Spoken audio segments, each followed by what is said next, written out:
I want to thank the chairman for yielding. Mr. Speaker, 4 years ago, President Trump left Joe Biden a blueprint success, and then Democrats proceeded to open our borders, undermine American energy, and spend trillions of dollars on handouts to the wealthy. They created the highest inflation in 40 years that made it impossible for working families to survive. That's why the American people sent Donald Trump back to the White House with a mandate. Now it's up to Congress to deliver on that mandate to make our economy work again for working families. The economy isn't just numbers on a chart. It's the farmer who wakes up at 4 a.m., the mom or dad working 2 jobs to get by, the shop owner figuring out how to keep the store lights on, and the truck driver working overtime. To my Democrat colleagues, let's be clear. A vote against this budget is a vote to raise taxes on low-income Americans. $2.6 trillion of the tax cuts, and this are people making less than $400,000 a year. You campaigned on not allowing taxes to increase on people making less than $400,000 a year. Let's see if your voting card shows up. Extending the Trump tax cuts will give the lowest income families a tax cut of 15%, the highest of any income group. On the other hand, failing to extend these tax cuts means the average taxpayer will see a 22% tax hike.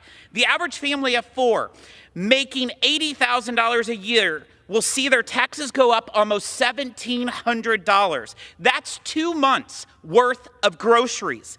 Americans need certainty that relief is on the way. Workers need certainty that their taxes won't go up. 26 million small businesses need certainty that their tax rates won't rise to 43% in a few short months so that they can focus on investing and hiring more workers. 2 million family-owned farms need certainty they won't be forced to sell their farm to pay an increased death tax. They need to know right now if they should be contacting an estate planner for the massive tax hike that's coming. Parents need certainty that their guaranteed deduction of $30,000 won't be cut in half, and their child tax credit won't be slashed from $2,000 to $1,000. Following passage of the Trump tax cuts, wages increased by 4.9%, the fastest 2-year growth in real wages in 20 years. 5 million new jobs were created. More than 6 million people were lifted out of poverty. Real median household income rose by $5,000. The economy grew a full percentage point higher than CBO's initial forecast, and revenues have remained steady at 17% of GDP. Building on President Trump's tax cuts will deliver a new golden age of prosperity.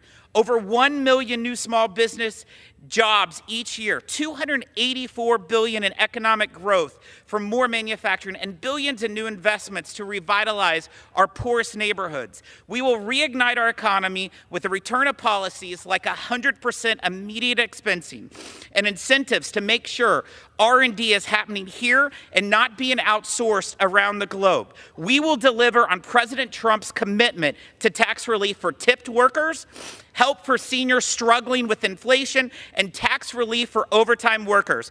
President Trump's policies will spark an economic recovery, and that recovery starts by passing this budget so we can send one big, beautiful bill to President Trump's desk. I yield back.